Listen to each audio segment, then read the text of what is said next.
Good morning. We are going to start with a moment of silence in the spirit of healing and peace, and to resist oppression and actively seek social justice. We recognize the Cheyenne, Arapaho, and Ute tribes, and all of the original indigenous peoples of the land upon which the University of Denver stands, and to honor the fact that these land acknowledgements are put in a place not only to recognize the people whose lands we are on, but to acknowledge and commit to the fact that none of us want to continue this history that we have inherited. Let us have a moment of silence together. All right. Good morning and welcome to HerDU 2021.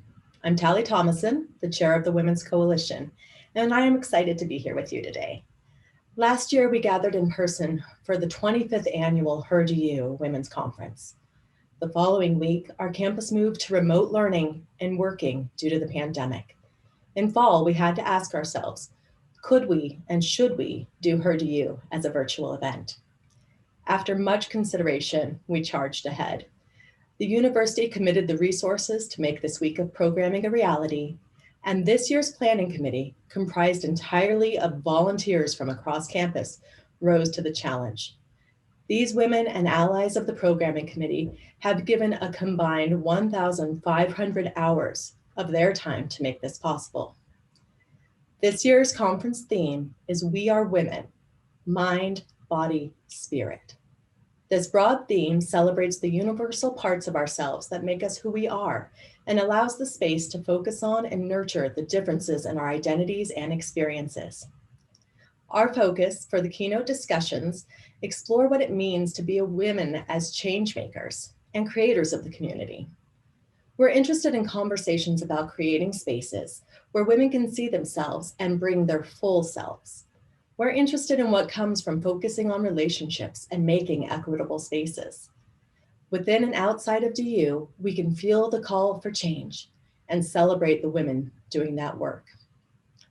During his time at the University of Denver, Chancellor Jeremy Haefner has been one of our greatest allies, and I'd like to welcome him to say a few words this morning. Welcome everyone to HerDU 2021. And thank you, Tali, for kicking us off and for that wonderful land acknowledgement. While I know we all look forward to joining together for these really important DU traditions in person, it is still wonderful to get together virtually today and celebrate women, most importantly, and most especially the incredible women here in the DU community. I am very much looking forward to hearing the upcoming conversation between our wonderful Provost Mary Clark and Valentina Iturbe-LaGrave, Director of our Office of Teaching and Learning and a key figure in DU's effort to continually improve equity in our classrooms.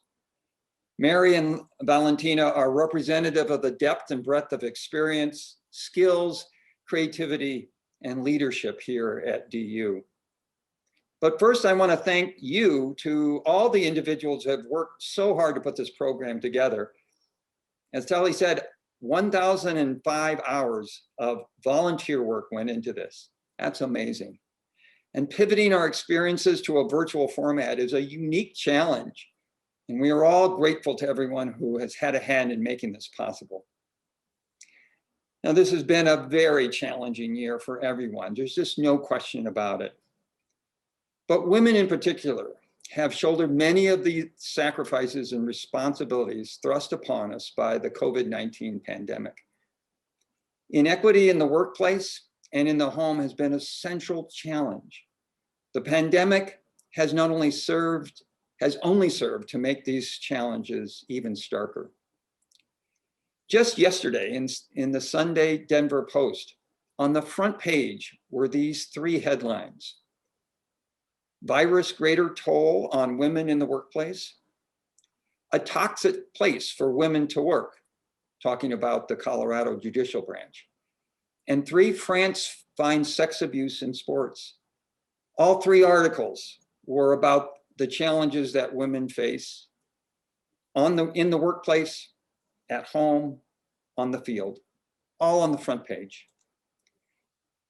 In addition, the persistent pay gap between men and women over the past year Women who often fall into caretaker roles have had to take on an unfair portion of labor.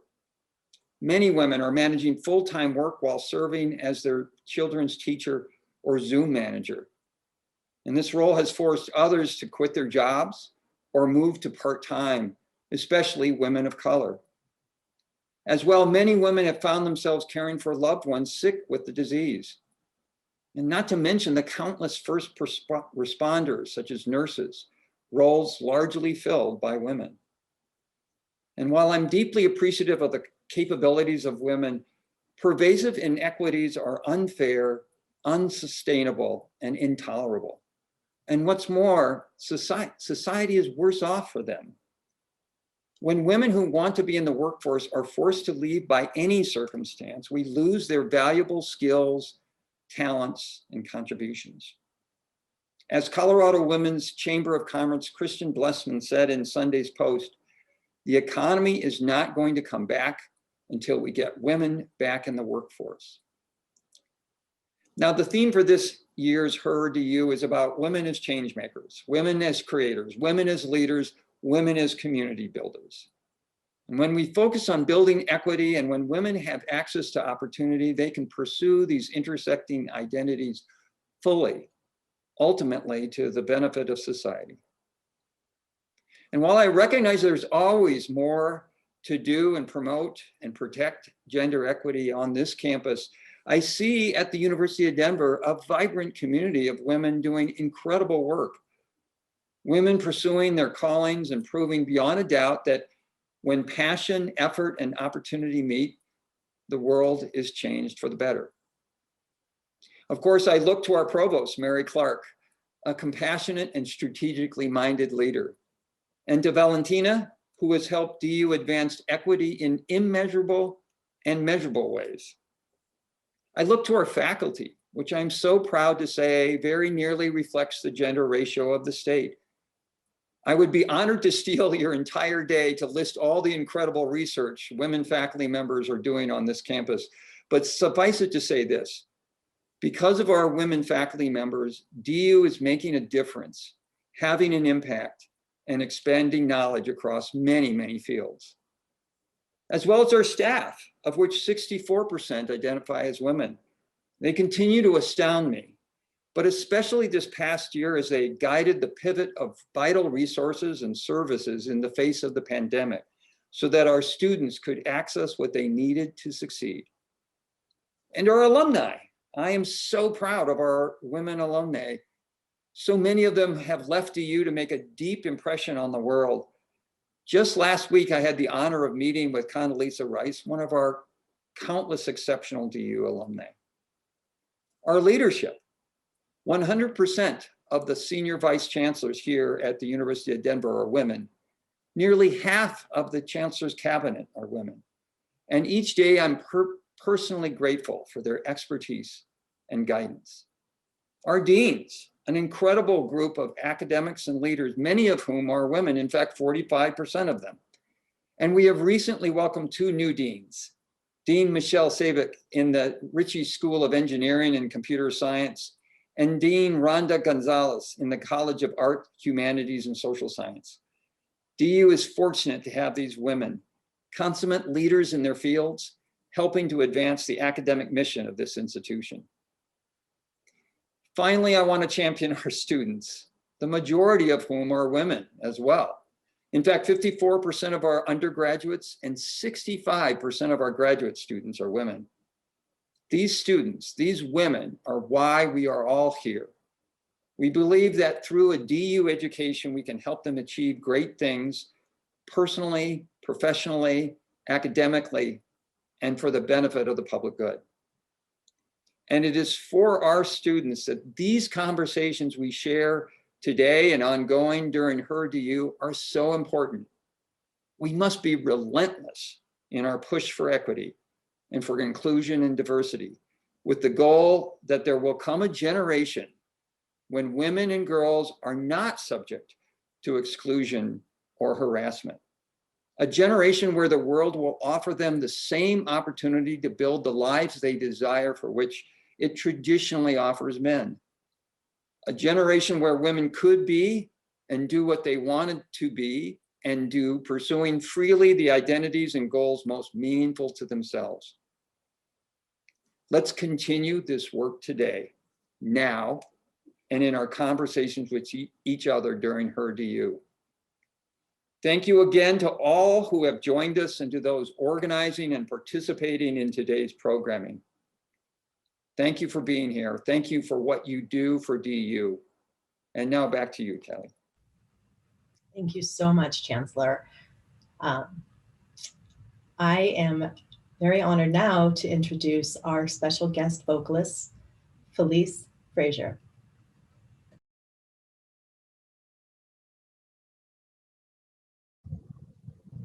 Hello, and good morning. Thank you for having me here and all that good stuff. And I know I had 20 words I wanted to share.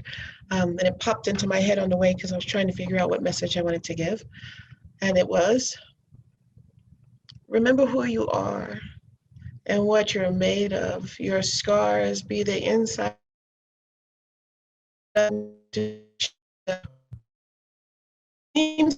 for they, because there's always one for they. This is me, the greatest showman. And I'm going to attempt to do for my mind, body, and spirit. We'll see how it turns out. I'm not a stranger to the dark. Hide away, they say. We don't want your broken parts. Learn to be ashamed of all. Apologies, it looks like Felice lost her connection, but I thank her so much for being here and showing up for us. And I think that is just completely representative of what women and everyone else has been dealing with this year.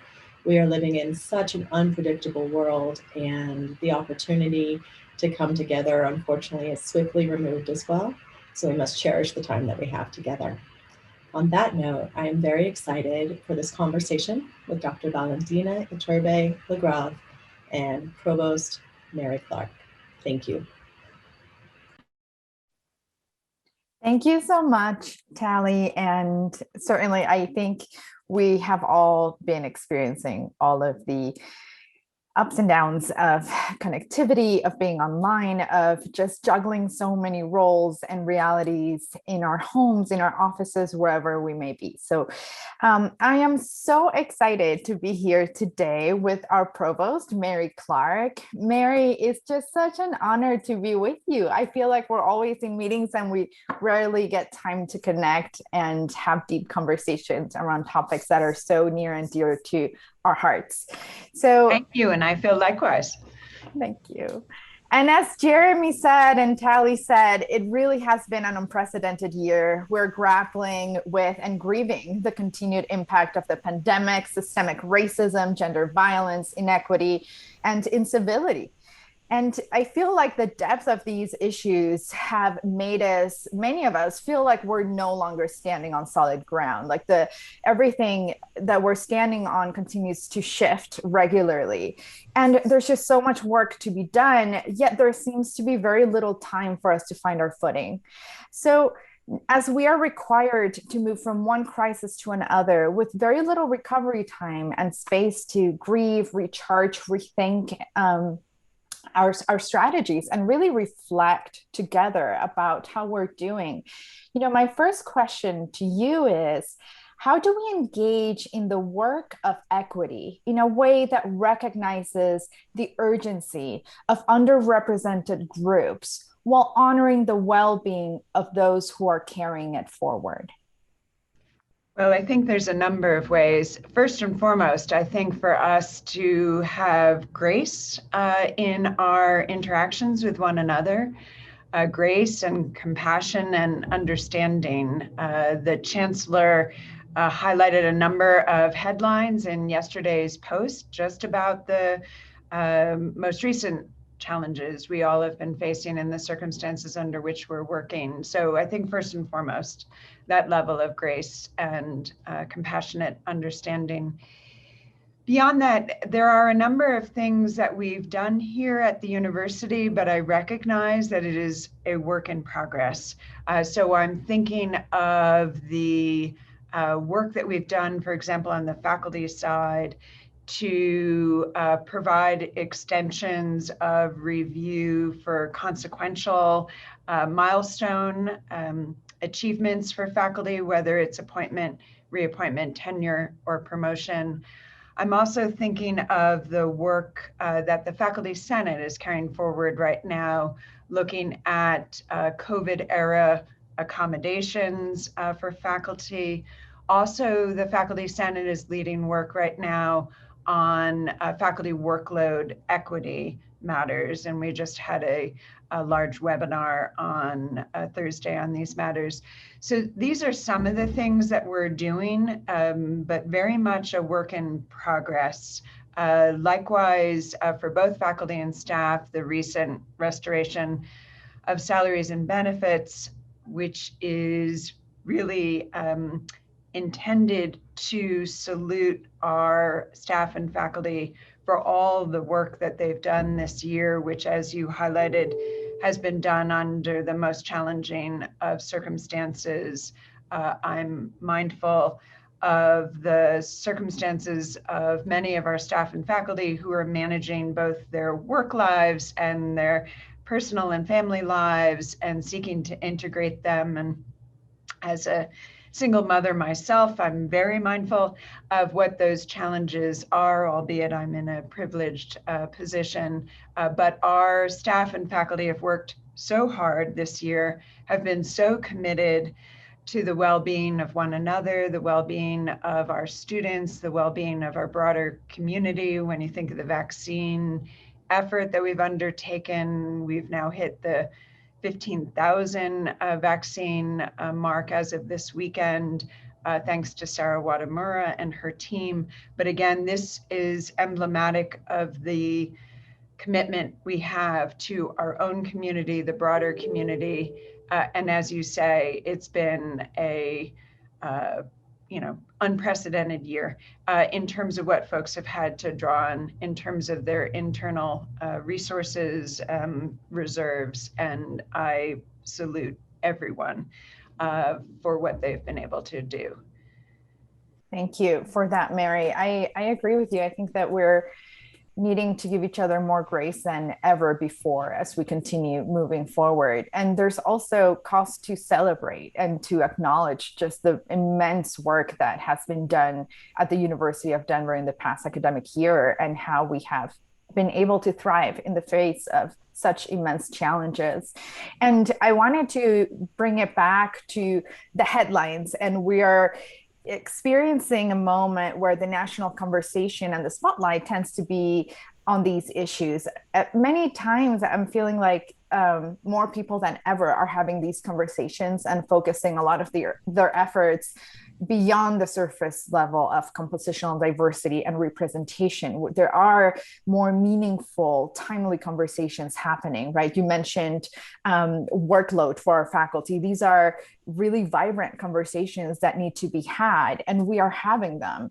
Yet one of my biggest concerns these days, as the Chancellor mentioned in his opening remarks, is that the data is showing that women's careers are being severely truncated and impacted by the events of the past year. The inequities at home, increased parenting roles, homeschooling, caretaking, mental health demands, just to name a few. And so with this in mind, Mary, and in the context that over the past few weeks, we have dealt with violence against Asian Americans and Pacific Islanders, gender violence, a shooting in our state of Colorado, and just so much upheaval.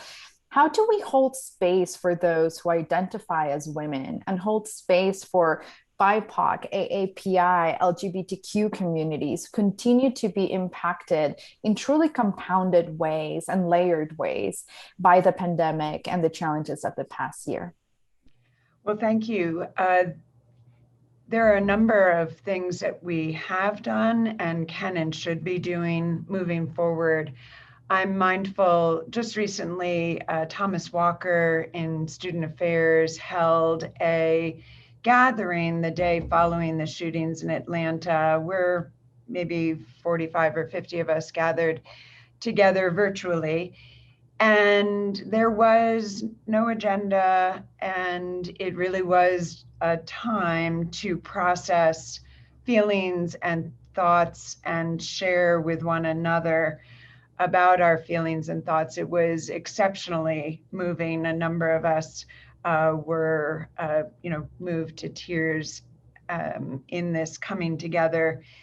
Community and Values has likewise held fora of this nature as recently as last Thursday, again, honoring these experiences and emotions that we've been feeling and living through.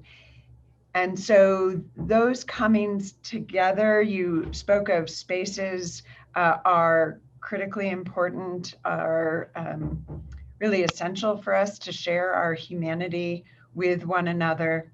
But I'll also say, someone who I work with very closely, Utio Redchuri, who's the Vice Provost for Internationalization, was reflecting that it would be critically important to have these types of sessions proactively moving forward, not simply reactively, although that has a value unto itself, as we all recognize that real need and desire to come together in the face of, these heinous events in Atlanta, for example, but also proactively planning for time to come together and to create these spaces and to, again, honor our shared community, our shared humanity.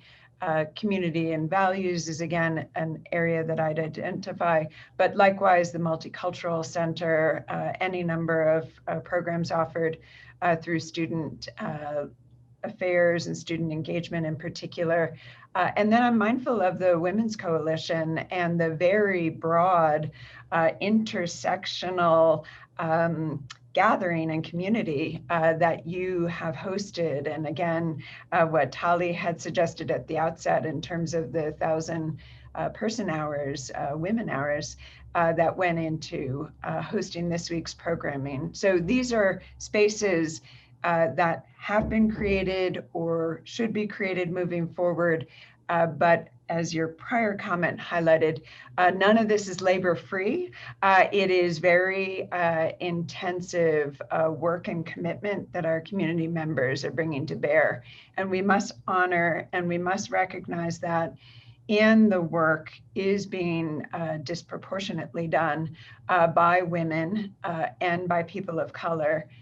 And that has to be valued and recognized and made visible, not taken for granted, valued and made visible. And that is something, as you probably saw in my background, has been a lifelong commitment. Absolutely. And I love what you mentioned about the tension that we are constantly navigating at DU and really, I think, across the United States in higher education today, between being reactive and being proactive, and also using that reactivity to ignite and inform our future steps in a way that leads to more sustainable structures for us to carry forward this work. And I know that at DU, we have a lot of these conversations, but I'm wondering, how can we ensure that we're not just checking the box, but rather that we are making a continued conscious effort towards solving diversity, equity, and inclusion issues, knowing that we're never going to arrive, right? There's no specific destination that says we've arrived and we're done. We will forever carry the work forward, but that it's happening in truly intentional and meaningful ways. Right, and I think I'd respond on two levels. One, I think it's essential that individuals in leadership positions at DU, whether it's the chancellor, whether it's myself, whether it's any number of campus leaders, both within and without academic affairs, message clearly and consistently our commitment to these values and principles. So first and foremost, there must be a meta commitment to these values and principles. And then, to your point, that is not checking the box, that we actually hold ourselves accountable through metrics that ascertain whether or not we're making progress on our values and principles. So Valentina and I were just in conversation on Friday afternoon about our inclusive pedagogy work with faculty, and how do we ascertain that that's having the impact that we wish to have on our community, and in particular on our students' experiences, that our students experience classrooms that are meaningfully welcoming and engaging and valuing of their different experiences and their different points of view. So Valentina and I were seeking to identify what metrics we can use to measure how our faculty inclusive pedagogy work is impacting individual students' experiences and students in the aggregate as well. We both recognize that actually the more work you do around DEI, especially as it relates to the classroom, the more reporting you may have of student concerns, but that is a healthy thing, so long as those reports are taken seriously and addressed, which is work that's ongoing. I'm also thinking of commitments around faculty recruitment and retention, which I'm centrally responsible for, likewise student recruitment and retention, and staff recruitment and retention. Much of this turns on the campus climate that folks experience here at DU. So we need to be measuring the campus climate, the sense of belongingness that our various community members feel, and to continue to work to build a sense of community and a sense of belongingness.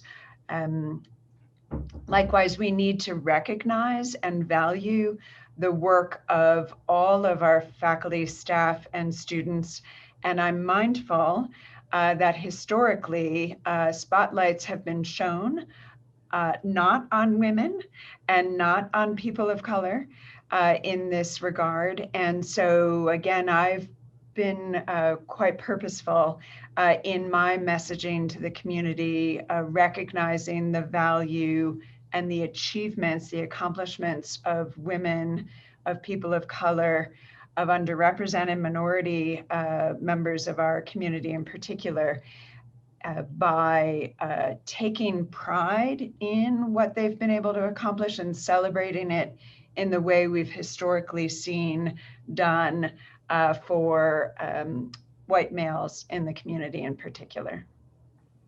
Thank you for that, Mary. I think we're doing so much work, and I would just highlight to everyone who's watching us that we're really looking at the ways that we can truly measure change and measure impact and track it. And that makes a lot of invisible work truly visible, not just for us, but our community. And I think that a lot of these issues that we're talking about carry such heavy and demanding emotional tax, right, on the people who are doing and advancing the work, that I believe that the data and the metrics will help make that almost intangible work truly concrete for others. And so, Mary, I want to be mindful of time, and I have one last question that I think ties in nicely with what you were just saying about who are we shining the spotlight on, and who are we celebrating, and how are we celebrating one another? And in DU, I know we're going to continue to engage in several programmatic and structural approaches to tackling really all of our day's most challenging and pressing issues. And we know that transformation takes a long time. And to some, it may seem that we're moving at a glacial pace. To others, it might seem that we're moving at lightning speed. And with this in mind, my last question is, in your opinion, how can we value all forms of diversity, equity, inclusion within the current US context and climate in a way that honors those who are new to the conversation and those who are directly impacted by it? And are we on the precipice of real change, sustainable change? Well, your question is well put insofar as my particular background and training is not only in women's rights, but in the history of women's rights advocacy. So in the classroom, I teach about women's rights advocacy over the last 400 or 500 years. And I am typically an optimist. And so I'll say that I am optimistic about our potential and promise here at DU. Certainly the individuals with whom I come in contact and my sense of the broader campus here at DU gives me real sense for optimism and promise and potential, which is not to take us off the hook. There is a lot of work to be done, and we must hold ourselves accountable for that work. In the broader society, I'm not sure my optimism carries forward. I have painful and powerful concerns about what I have seen and about the environment in which our young people are growing up. I mentioned earlier, I am a mother of 2 sons who thankfully have been exposed to a wide variety of opinions and experiences and value highly diversity of experience and viewpoint. I worry, though, about the broader messaging that our young people are being exposed to, the violence, first and foremost, the intolerance, the hatred that's been expressed, the demeaning attitudes towards anyone other than a narrow swath of society. So my optimism for we here at DU does not necessarily carry over. On the other hand, again, as a women's historian looking at the arc of history, yes, there is over time a sense of promise in the ongoing recognition of human rights and of the value of a broader and broader understanding of humanity. It's a long and slow process to be quite realistic about it. It's so true, Mary, and I really appreciate your candor and also validation, because I think that these experiences that you speak to, many of us are having, right, with our own children in our own homes, and they're quite unsettling at times. And so there's, again, like I feel like we're living in this reality of tensions, right, where we're seeing great strides in one particular area of our lives that might be our professional identities and our professional spaces, and not so much a correlation and alignment with what our children are being exposed to these days. And I just really appreciate you naming that, because it's something that I know I experience as well. And I try my best to remain hopeful and see, the glass half full as much as I possibly can, while also being realistic and naming the issues that need to be named and the areas where we all need to come forward together to advance women's roles in the world. So with that in mind, Mary, thank you so much for spending this time with me. Yes. And my pleasure. And thank you for your leadership. Thank you, Mary.